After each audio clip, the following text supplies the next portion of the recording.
नमस्कार दोस्तों, मैं गौरव सर एक बार फिर से आपका स्वागत करता हूं अपने न्यू कॉन्सेप्ट स्टडी सेंटर में। और जैसे कि पिछले वीडियो में हमने जो है कुछ प्रैक्टिस सेट हल किया था और वो सारे क्वेश्चंस बहुत इंपॉर्टेंट होते हैं। आप जब भी कोई भी टीचिंग एग्ज़ाम के लिए जब प्रिपरेशन करते हैं तो वो सारे जो क्वेश्चंस मैंने आपको लगवाए थे वो कहीं ना कहीं पूछे जाते हैं और उन्हीं को ध्यान में रख कर वो प्रैक्टिस सेट आपको कराया गया था। मैं आपको अधिगम की एक श्रृंखला लेकर चल रहा था और अधिगम की वो श्रृंखला जो थी उसमें मैंने आपको अधिगम का अर्थ, अधिगम की सारी थ्योरीज़ और लगभग अधिगम के बारे में सब कुछ बता दिया था। सिर्फ एक टॉपिक छूट रहा था, तो वो टॉपिक आज लेकर मैं यहाँ आपके सामने प्रस्तुत हूँ। और आज हम लोग उस टॉपिक को पढ़ने के बाद हमारा अधिगम पूरी तरीके से समाप्त हो जाएगा।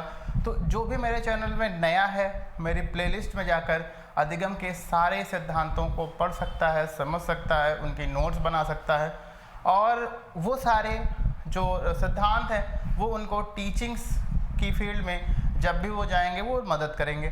तो आइए आज हमारा जो टॉपिक है उसको हम शुरू करते हैं। और उससे पहले मैं आप सबसे अपील करना चाहता हूँ कि मेरे इस चैनल को ज़्यादा से ज़्यादा लाइक, सब्सक्राइब, शेयर और कमेंट करें, ताकि उन सभी आवश्यकता जो बच्चे हैं जिनके पास मेरा वीडियो नहीं पहुंच पाता और उनको आवश्यकता है मेरे किस कंटेंट की, वहां तक भी पहुंचे। तो आप लोग मेरा भी सहयोग करें। ये क्लासेस बिल्कुल फ्री ऑफ कॉस्ट चल रही हैं, एक भी पैसा मैंने चार्ज नहीं किया है और मैंने ये संकल्प लिया है कि चाइल्ड डेवलपमेंट मैं आपको पूरा का पूरा फ्री में एज इट इज़ ही पढ़ाऊँगा।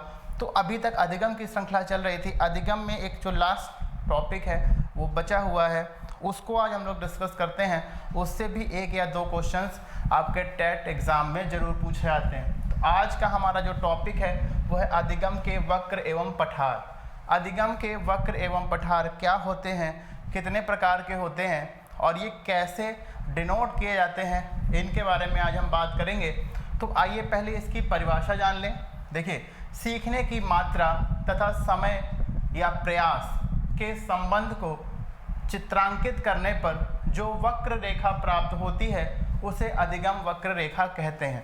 देखिए, जब हम एक्स एक्सिस और वाई एक्सिस पे किसी भी चीज़ को रेखांकित करते हैं तो वो हमें उसके बढ़ने या घटने के बारे में बताता है। तो अधिगम का वक्र एवं पठार भी उसी से रिलेटेड घटना है। उसमें हम यह जान सकते हैं कि अधिक से अधिक प्रयासों और लगा हुआ समय में अधिगम की मात्रा बढ़ी है या घटी है। यानी कि अगर हम किसी चीज़ को सीखने जाते हैं, सीखने के साथ साथ हम उसमें समय इन्वेस्ट करते हैं, हम प्रयास करते हैं, अभ्यास करते हैं, बार बार अभ्यास करने के बाद हमारे अधिगम में वृद्धि होती है। तो वो वृद्धि कितने प्रकार की होती है, जब हम उसको रेखा चित्र के माध्यम से या ग्राफ के माध्यम से डिनोट करते हैं तो उसी को अधिगम के वक्र एवं पठार कहा जाता है। तो वो ग्राफ कितने प्रकार के होते हैं उनके बारे में हम लोग बात करेंगे। ठीक है, मैथ में आप लोग जब सांख्यिकी वाला पार्ट करते हैं तो वहाँ बहुत सारी चीज़ें ग्राफ से डिनोट करते हैं। घटता हुआ ग्राफ होता है, बढ़ता हुआ ग्राफ होता है। उसी तरीके से अधिगम की मात्रा समय और अभ्यास के साथ कैसे घटती और बढ़ती है, वही चीज़ आपको अधिगम के वक्र एवं पठार में भी देखने को मिलेगा। पहले ये हम जान लें कि कितने प्रकार के होते हैं और कैसे काम करते हैं। ठीक है, तो आइए हम लोग जानते हैं अपना नेक्स्ट अधिगम वक्र के प्रकार। देखिए कितने प्रकार के होते हैं, यहाँ ये भी जानना आवश्यक है। तो ये 4 प्रकार के होते हैं। अधिगम के वक्र एवं पठार 4 प्रकार के होते हैं। कौन कौन सा होता है? वो होते हैं सरल रेखीय वक्र या स्ट्रेट लाइन कर्व। देखिए, जो इंग्लिश वाले हैं वो भी जान लें, क्योंकि हो सकता है मैं ज़्यादातर हिंदी वर्ड्स का यूज़ करता हूँ, पर मैंने आपके लिए यहाँ इंग्लिश भी लिख रखी है। तो सरल रेखीय वक्र या स्ट्रेट लाइन कर्व ये पहला है। उन्नतोदर वक्र या कॉन्वेक्स कर्व या नतोदर वक्र कॉनकेव कर्व और मिश्रित वक्र या कॉम्बिनेशन टाइप कर्व। देखिए 4 प्रकार के होते हैं, इंग्लिश में भी जान लीजिए। Straight line curve, convex curve, concave curve या कॉम्बिनेशन टाइप कर्व, ये 4 प्रकार के होते हैं। हिंदी में सरल रेखीय वक्र, उन्नतोदर वक्र, नतोदर वक्र और मिश्रित वक्र। अगर आपसे कोई पूछे तो आप ये चारों प्रकार बता सकते हैं। इसका आप स्क्रीनशॉट भी ले सकते हैं या ऐसे भी समझ सकते हैं। मैंने हिंदी और इंग्लिश दोनों में आपको समझाया। अब एक एक करके हम लोग देखते हैं ये होते क्या हैं। देखिए, ये दो आपको ग्राफ दिख रहे हैं, इसके माध्यम से मैं बताऊंगा आपको कि ये क्या होते हैं। सरल रेखीय वक्र और उन्नतोदर वक्र, दो प्रकार के वक्र का यहाँ ग्राफ के माध्यम से मैंने डिनोट किया है। देखिए इधर है, ये है अधिगम की मात्रा, मैंने लिखी हुई ये है अधिगम की मात्रा और ये है अभ्यास या प्रयास। तो जैसे जैसे समय होता है, समय के साथ साथ हम अभ्यास या प्रयास करते हैं तो अधिगम की मात्रा घटती या बढ़ती है, उन्हीं को डिनोट करते हैं ये ग्राफ। तो देखिए पहला क्या है, सरल रेखीय वक्र। पहला था स्ट्रेट लाइन कर्व या सरल रेखीय वक्र।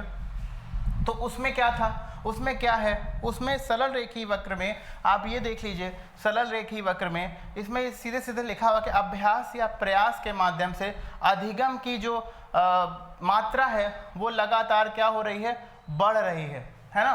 तो जब भी अभ्यास या प्रयास के माध्यम से लिए गए समय में अधिगम की मात्रा लगातार इंक्रीज होती है तो उसको हम क्या कहते हैं, उसको हम कहते हैं सरल रेखीय वक्र। देखिए ये रेखीय वक्र व्यवहारिक जीवन में ये नहीं मिलते या बहुत ही कम मिलते हैं, क्योंकि ऐसा नहीं हो सकता कि अधिगम की मात्रा बढ़ती ही चली जाए, उसका कोई अंत ना हो, ऐसा नहीं हो सकता। इसलिए ये व्यवहारिक नहीं है, बल्कि बहुत ही कम जो है देखने को मिलते हैं। तो ये हो गया सरल रेखीय वक्र या स्ट्रेट लाइन वक्र, यानी कि अभ्यास या प्रयास के माध्यम से अधिगम की मात्रा बढ़ती ही चली जाएगी तो स्ट्रेट लाइन कर्व प्राप्त होगा आपको। नेक्स्ट है उन्नतोदर वक्र। ठीक है, उन्नतोदर वक्र में हम ये कहते हैं कि अभ्यास या प्रयास के माध्यम से उपयुक्त समय में पहले अधिगम थोड़ा थोड़ा बढ़ता है या पहले अधिगम इंक्रीज करता है, इसके बाद एक पीक पॉइंट में आ जाने के बाद वो जो है उसमें बहुत कम वृद्धि होती है या वृद्धि रुक जाती है। तो ये जो लाइन है ये आपकी ऐसे चली जाएगी इसी के स्ट्रेट, तो इसको कहते हैं उन्नतोदर वक्र रेखा। देखिए ऐसे समझिए, जैसे एक क्लासरूम है, क्लासरूम में हमने जो है पीरियड बांट रखे हैं कि 45 मिनट का या 35 मिनट का एक पीरियड होता है। वो क्यों बांट रखे हैं, क्योंकि हमारी या हमारे बच्चों की एक सीखने की क्षमता है। ठीक है, तो पहले शुरू में बच्चा सीखेगा, सीखने के बाद जब ज़्यादा उसको आप प्रेशर करोगे तो धीरे धीरे वो सीखना कम कर देगा और एक समय ऐसा आएगा कि आपका पढ़ाया उसको बिल्कुल समझ में नहीं आएगा। तो इस प्रकार का अगर हमको कर्व प्राप्त होगा तो उसको उन्नतोदर वक्र रेखा कहते हैं। पहले यहाँ पर अभ्यास या प्रयास के माध्यम से अधिगम की मात्रा में वृद्धि होगी, एक समय पर पीक पॉइंट पर आकर ये रेखा सीधी हो जाएगी, इसी के पैरेलल चलने लगेगी, अर्थात अधिगम या तो बहुत कम हो रहा है या नहीं के बराबर हो रहा है। तो इसको हम कहते हैं उन्नतोदर वक्र रेखा। ठीक है, अब हम नेक्स्ट चलते हैं। नेक्स्ट है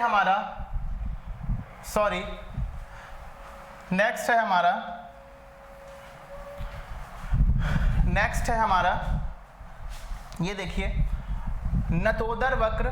नतोदर वक्र क्या होता है, देखिए नतोदर वक्र में आप इसमें देख रहे होंगे, आप इसमें देख पा रहे हैं कि अधिगम की मात्रा अभ्यास या प्रयास के माध्यम से लगातार इंक्रीज करती चली जा रही है। ठीक है, तो ये जो ऐसा जो कर्व है, ऐसा वक्र है, ये स्वाभाविक परिस्थितियों में नहीं पाया जाता, बल्कि ये हाइपोथेटिकल होता है या सैद्धांतिक रूप से पाया जाता है। जब अभ्यास या प्रयास के माध्यम से एक निश्चित समय पे अधिगम की मात्रा लगातार इंक्रीज करती है तो ऐसे वक्र को हम नतोदर वक्र कहते हैं, जो कि परिकल्पित होता है या हाइपोथेटिकल होता है या सैद्धांतिक होता है या व्यवहारिक रूप में बिल्कुल देखने को नहीं मिलता। ठीक है, इसके बाद हम लोग नेक्स्ट बात करेंगे मिश्रित वक्र। देखिए मिश्रित वक्र थोड़ा इंपॉर्टेंट है क्योंकि ये उन्नतोदर और नतोदर दोनों को मिक्स करके बना है और व्यवहारिक रूप में अगर हम इसको कहें, व्यवहारिक रूप में यही वाला वक्र प्राप्त होता है बच्चों। मतलब इसमें क्या कहने का है कि पहले जब बच्चा किसी चीज को सीखने जाता है तो ज्यादा अभ्यास करेगा, ज्यादा प्रयास करेगा, समय भी ज्यादा लगाएगा, लेकिन अधिगम की मात्रा कम होगी, कम सीखेगा, है ना। फिर इसके बाद जब वो धीरे धीरे सीखने की मात्रा उसकी बढ़ती जाएगी, तो ये देखिए लाइन धीरे धीरे बढ़ती गई है ना। फिर एक समय उसका पीक पॉइंट आ जाएगा, यानी अब वो सीखने में असमर्थ अपने आप को पाएगा या मात्रा उसकी कम हो जाएगी, तो ये रेखा फिर से पैरेलल हो जाएगी, फिर से ऐसे हो जाएगी, अर्थात ये एस टाइप कर्व है। पहले धीरे धीरे सीखना शुरू किया, बीच में जो है अच्छी गति रही सीखने की, और लास्ट में फिर जो है वो उसकी गति धीमी हो गई या बिल्कुल ना के बराबर हो गई। तो ऐसा जब वक्र प्राप्त होगा तो उन्नतोदर और नतोदर दोनों के मिक्स है ये, इसलिए इसको मिश्रित वक्र या एस टाइप वक्र कहते हैं। यही व्यवहारिक परिस्थितियों में पाया जाता है, यही वाला वक्र व्यवहारिक परिस्थितियों में पाया जाता है। पहले बालक किसी चीज को धीरे धीरे सीखता है, जब उसमें निपुण हो जाता है तो उसको तेजी से अडॉप्ट करता है या सीखता है। इसके बाद जब उसका पीक पॉइंट आ जाता है तो वो सीखने की गति धीमी हो जाती है। इसी को हम कहते हैं एस टाइप कर्व या मिश्रित कर्व, ये इंपॉर्टेंट है। इसके बाद हमारा जो नेक्स्ट है अधिगम का पठार। देखिए अधिगम का पठार क्या होता है, इन्हीं चारों कर्व में अधिगम का पठार भी छुपा है। पठार का मतलब ये होता है, ये जो पैरेलल रेखा चली आ रही है ये ऐसे चली जाएगी, ठीक है। अधिगम की मात्रा है, अभ्यास एवं प्रयास है, यानी अभ्यास एवं प्रयास के माध्यम से निश्चित समय में जब अधिगम की मात्रा नहीं बढ़ती या बहुत कम बढ़ती है और ये जो सीखने वाली लाइन है ये इस नीचे वाली लाइन के पैरेलल चली जाती है, तो ये क्या बन जाता है, पठार जैसा बन जाता है। इसी को अधिगम का पठार कहते हैं। कहाँ मिला था, उन्नतोदर वक्र में। उन्नतोदर वक्र में अधिगम का पठार भी आपको मिला था, यानी यही ये जो है यहाँ अधिगम पैरेलल चल रहा है, ना घट रहा है ना बढ़ रहा है, और जो है बच्चा बहुत ही कम सीख पा रहा है या नहीं सीख पा रहा है, इसी को हम कहते हैं अधिगम का पठार। इसके बाद जो एस टाइप कर्व है उसमें भी आप देखिए शुरू में पहले बच्चा धीरे धीरे पर बढ़ेगा, बढ़ने के बाद तेजी से आगे बढ़ेगा, इसके बाद एक पीक पॉइंट आ जाएगा। अब जो अधिगम होगा ये ऐसे इसी के पैरेलल चलेगा, तो ये भी एक पठार का रूप धारण कर लेगा। तो ये जो दो प्रकार के मैंने आपको रेखाचित्र दिखाए, ये अधिगम के पठार के उदाहरण हैं, ठीक है। तो अगर बच्चा प्रेरित है किसी चीज़ को सीखने के लिए, उसकी सारी कंडीशन अच्छी हैं, वो सीखना चाहता है, तो अधिगम पहले तेजी से होगा। अगर वो प्रेरित नहीं है या किसी कारणवश अधिगम में उसके प्रॉब्लम आ रही है, तो अधिगम धीरे धीरे होगा। तो ये चीज़ें हमें बताती हैं कि समय और अभ्यास के साथ साथ अधिगम की मात्रा में क्या परिवर्तन आता है या किस मात्रा में अधिगम हो रहा है, इसी को हम कहते हैं अधिगम का वक्र एवं पठार, जो कि आप रेखा चित्र के माध्यम से बता सकते हैं, डिनोट कर सकते हैं, समझ सकते हैं, ठीक है। तो ये हो गए इसके प्रकार। अब आज का जो मेरा चैप्टर है, आज का मेरा जो लेसन है यहीं समाप्त होता है, और आज से अधिगम की मैंने सारी थ्योरीज आपको कराई हैं। अधिगम का जो एक बचा हुआ पार्ट था वो भी मैंने आपको करा दिया। अब अधिगम में कुछ नहीं बचा।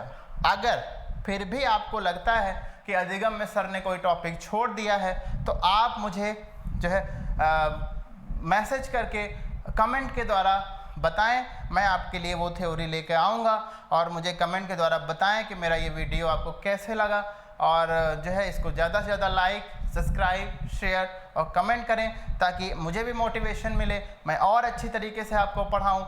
और मैंने आपको बताया है कि न्यू कॉन्सेप्ट स्टडी सेंटर की अब सारी कक्षाएं इसी डिजिटल बोर्ड पर चलेंगी, जिससे आपका इंटरेक्शन मेरे से और अच्छा हो पाएगा।